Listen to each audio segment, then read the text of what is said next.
ओम नमः शिवाय। श्रावण मास महत्तम अध्याय 16। हरे कृष्णा, राधे राधे। श्रावण मास महत्तम के अध्याय 15 में भगवान शिव ने ब्रह्मा पुत्र सनत कुमार को सुपोदन नामक व्रत की विधि सुनाई। अब आज इस अध्याय में शीतला सप्तमी व्रत का वर्णन तथा व्रत कथा सुनेंगे। शुरू करते हैं। भगवान शिव सदाशिव ने कहा, हे सनत कुमार, अब मैं शीतला सप्तमी व्रत की कथा सुनाऊंगा। मनुष्य को चाहिए कि वह श्रावण मास के शुक्ल पक्ष की सप्तमी तिथि को यह व्रत करे। सबसे पहले दीवार पर बावली बनाकर उसमें अशरीर रूपी संज्ञक दिव्य रूपधारी 7 जलदेवों के चित्र बनाए तथा 16 प्रकार के उपचारों से जल देवी की पूजा कर उन्हें दही, ककड़ी और भात नैवेद्य स्वरूप अर्पण करें। इनका वायना केवल ब्राह्मणों को ही दे। इस तरह 7 वर्ष तक निरंतर व्रत करें। हर साल 7 सौभाग्यवतियों को भोजन करवाकर उद्यापन करना चाहिए। जल देवताओं की प्रतिमाएं एक स्वर्ण पात्र में रखकर बालकों सहित एक दिन पहले सायंकाल में भक्ति पूर्वक उनकी पूजा करनी चाहिए। प्रातः काल पहले ग्रह होम करके देवताओं के निमित्त चारु से होम करना चाहिए। जिन लोगों ने पहले इस व्रत को किया और उन्हें जो फल प्राप्त हुआ उसे अब मैं आपको सुनाता हूँ। सौराष्ट्रीय देश में शोभन नामक एक नगर था। उसमें सभी धर्मों के प्रति निष्ठा रखने वाला एक साहूकार रहता था। उसने जल रहित एक अत्यंत निर्जन वन में बहुत पैसा खर्च करके शुभ तथा मनोहर सीढ़ियों से युक्त पशुओं को जल पिलाने के लिए सरलता से उतरने चढ़ने योग्य दृढ़ पत्थरों से बंधी हुई तथा लंबे समय तक टिकने वाली एक बावली बनवाई। उस बावली के चारों ओर थके राहगीरों के विश्राम के लिए अनेक प्रकार के वृक्षों से शोभायमान एक बाग लगवाया। लेकिन वह बावली सूखी ही रह गई और उसमें एक बूंद पानी नहीं आया। साहूकार सोचने लगा कि मेरा प्रयास व्यर्थ हो गया और व्यर्थ ही धन खर्च किया। इसी चिंता में विचार करता हुआ वह साहूकार रात में वहीं सो गया। तब रात्रि में उसके स्वप्न में जल देवता आए और उन्होंने कहा, हे धननाथ, जल के आने का उपाय तुम सुनो। यदि तुम हम सब लोगों के लिए आदर पूर्वक अपने पौत्र की बलि दो तो उसी समय तुम्हारी यह बावली जल से भर जाएगी। ये सपना देखकर साहूकार ने सुबह अपने पुत्र को बताया। उसके पुत्र का नाम द्रविण था और वह भी धर्म कर्म में आस्था रखने वाला था। वह कहने लगा, आप मुझ जैसे पुत्र के पिता हैं। ये धर्म का कार्य है, इसमें आपको ज्यादा विचार ही नहीं करना चाहिए। ये धर्म ही है जो स्थिर रहेगा और पुत्र आदि सब नश्वर है। कल्प मूल्य से महान वस्तु प्राप्त हो रही है, अतः यह क्रय अति दुर्लभ है। इसमें लाभ ही लाभ है। शीतांशु और चंडाशु ये मेरे 2 पुत्र हैं। इनमें शीतांशु नामक जो ज्येष्ठ पुत्र है उसकी बलि बिना कुछ विचार किए आप दे दें। लेकिन पिताजी, घर की स्त्रियों को यह रहस्य कभी ज्ञात नहीं होना चाहिए।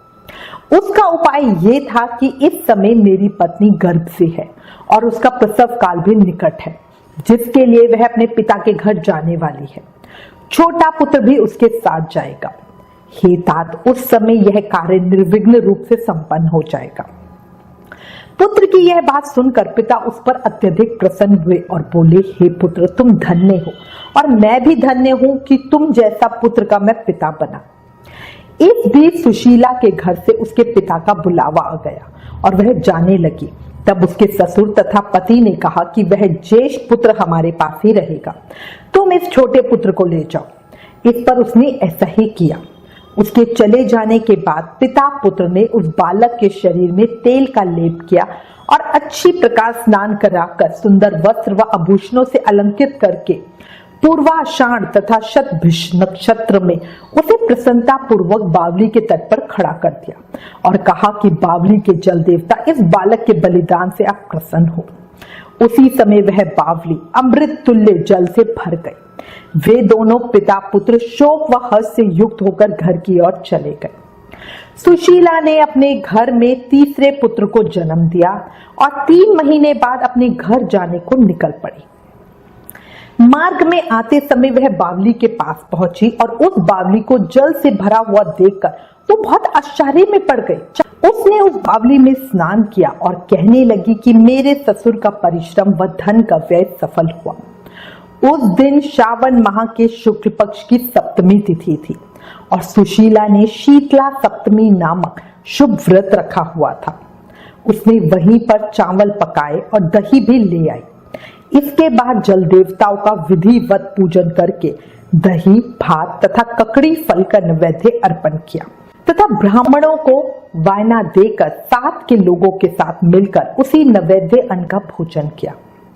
उस स्थान से सुशीला का गांव 1 योजन की दूरी पर स्थित था। कुछ समय बाद वह सुंदर पालकी में बैठ दोनों पुत्रों के साथ वहां से चल पड़ी। तब वे जल देवता कहने लगे कि हमें इसका पुत्र जीवित करके इसे वापस करना चाहिए, क्योंकि इसने हमारा व्रत किया है। साथ ही यह उत्तम बुद्धि रखने वाली स्त्री है। इस व्रत के प्रभाव से इसे नूतन पुत्र देना चाहिए। पहले उत्पन्न पुत्र को यदि हम ग्रहण किए रह गए तब हमारी प्रसन्नता का फल ही क्या। आपस में ऐसा कहकर उन दयालु जल देवताओं ने बावली में से उसके पुत्र को बाहर निकालकर माता को दिखा दिया और फिर उसे विदा किया। बाहर निकलकर वह पुत्र माता माता पुकारता हुआ अपनी माता के पीछे दौड़ पड़ा।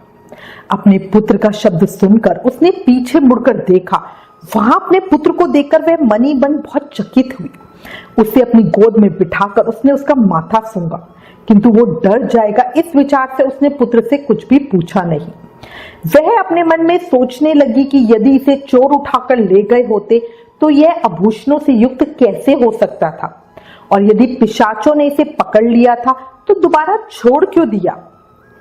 घर में संबंधी जन तो चिंता के समुद्र में डूबे होंगे। इस प्रकार सुशीला सोचती हुई नगर के द्वार पर आ गई। तब लोग कहने लगे कि सुशीला आई है। ये सुनकर पिता पुत्र अत्यंत चिंता में पड़ गए कि वह ना जाने क्या कहेगी और उसके पुत्र के बारे में हम क्या जवाब देंगे। इस बीच वह तीनों पुत्रों के साथ आ गई। तब ज्येष्ठ बालक को देखकर सुशीला के ससुर तथा पति घोर आश्चर्य में पड़ गए और साथ ही बहुत आनंदित भी हुए। वे कहने लगे, हे सुभद्रे, तुमने कौन सा पुण्य कर्म किया था अथवा व्रत किया था। हे भामिनी, तुम पतिव्रता हो, धन्य हो और पुण्यवती हो। इस शिशु को मरे हुए 2 माह बीत चुके हैं और तुमने इसे फिर से प्राप्त कर लिया, और वह बावली भी जल से परिपूर्ण है। तुम एक पुत्र के साथ अपने पिता के घर गई थी, लेकिन वापस तीनों पुत्रों के साथ आई हो। हे शुभे, तुमने तो कुल का उद्धार कर दिया। हे शुभानने, मैं तुम्हारी कितनी प्रशंसा करूं। इस प्रकार ससुर ने उसकी प्रशंसा की, पति ने उसे प्रेम पूर्वक देखा और सास ने उसे आनंदित किया। तब सुशीला ने कहा, स्वामी, हे पिताजी, यह सब पुण्य प्रताप शीतला सप्तमी के व्रत का फल है, जो यह मृत पुत्र शीतांशु जीवित हो उठा। यह सब उस सुमार्ग का फल है जिसके अनुसार मैंने शीतला सप्तमी व्रत किया। मैंने दही, चावल तथा ककड़ी का सेवन व्रत में किया। उससे संसार में सारी मनोकामनाएं पूर्ण हो जाती है। उसके बाद उसने मार्ग के पुण्य का समस्त वृतांत सुनाया। अंत में उन सभी ने मनोवांछित सुखों का उपभोग करके बहुत आनंद प्राप्त किया। भगवान शिव बोले, हे वत्स, शीतला सप्तमी का व्रत करने वाले तीनों प्रकारों के तापों के संताप से शीतल हो जाते हैं। इसी कारण से यह सप्तमी शीतला सप्तमी इस यथार्थ नाम वाली है। इस शीतला सप्तमी का व्रत करके उसके बाद दही, चावल और ककड़ी का सेवन करने से प्राणी मात्र की समस्त अभिलाषाएं पूर्ण हो जाती हैं, समस्त पाप नष्ट हो जाते हैं तथा मरणोपरांत प्राणी शिवलोक में जाता है। इस प्रकार श्री स्कंद पुराण के अंतर्गत ईश्वर सनत कुमार संवाद में श्रावण मास महत्तम में शीतला सप्तमी व्रत कथन नामक 16वां अध्याय संपूर्ण। इस 16वें अध्याय के सुनने मात्र से मोक्ष की प्राप्ति होती है। बोलो शीतला देवी की जय। ओम नमः शिवाय। हर हर महादेव।